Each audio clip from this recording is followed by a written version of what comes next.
સંસદ અને વિધાનસભાઓમાં મહિલાઓને અનામત આપવાનો પ્રસ્તાવ ધરાવતું બિલ કાયદો બની ગયું છે, પરંતુ હાલમાં કાયદો દેશમાં લાગુ કરવામાં આવ્યો નથી. ત્યારે મહિલા અનામત બિલ લાગુ કરવાની માંગ સાથે ગુજરાત કોંગ્રેસની મહિલાઓ મેદાને આવી છે.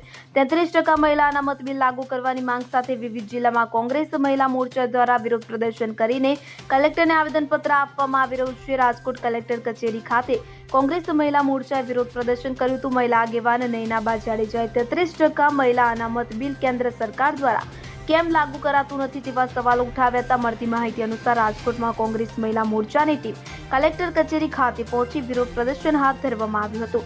33% મહિલા અનામત બિલ કેન્દ્ર સરકાર દ્વારા કેમ લાગુ કરાતું નથી તેવા સવાલ કરવામાં આવ્યા હતા. દરમિયાન મહિલા આગેવાન નયનાબા જાડેજાએ જણાવ્યું હતું કે ગુજરાતમાં મહિલાની સુરક્ષા કતરી રહી છે. ગુજરાતમાં મહિલા અત્યાચાર અને મહિલાઓ પર થતા દુષ્કર્મ તથા શોષણની સંખ્યામાં વધારો થઈ રહ્યો છે. 33% મહિલા અનામત બિલ સાથે વિપક્ષ પણ છે, જ્યારે ભાજપ અત્યાર સુધી મહિલા વિરોધી પક્ષ રહ્યો છે હોવાનું તેમણે જણાવ્યું હતું.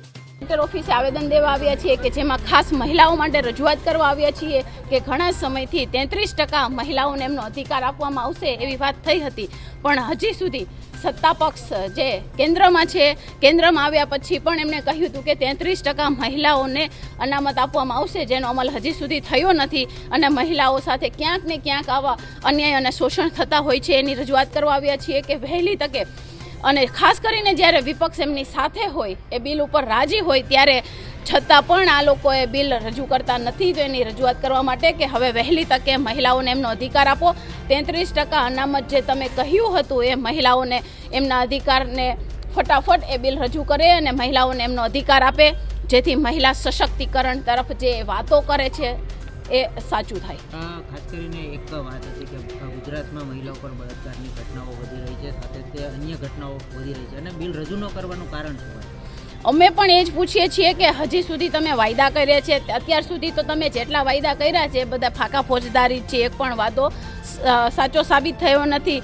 33% બિલમાં પણ એવું જ હતું. અમે પણ રજૂઆત કરી, અમે પણ એમની સાથે ઊભા છીએ. અમે ખુદ કહીએ છીએ કે આ બિલ તમે લઈને આવો, અમે તમારી સાથે ઊભા છીએ, પણ મને એવું લાગે છે કે ભાજપ જે સત્તા પક્ષ છે અત્યાર સુધી મહિલા વિરોધી જ રહ્યો છે. કોઈ દિવસ મહિલાઓના કહેવાય કે ઉત્થાન માટે કોઈ દિવસ કામ કરતો નથી, હંમેશા મહિલાઓ સાથે અન્યાય કરતો આવ્યો છે.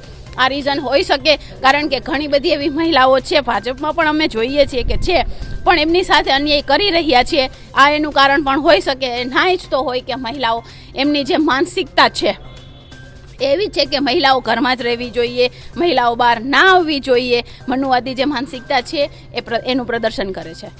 Bureau report CN24 news. હવે જુઓ દેશ દુનિયાની તમામ ખબરો તમારી આંગળીના ટેરવે.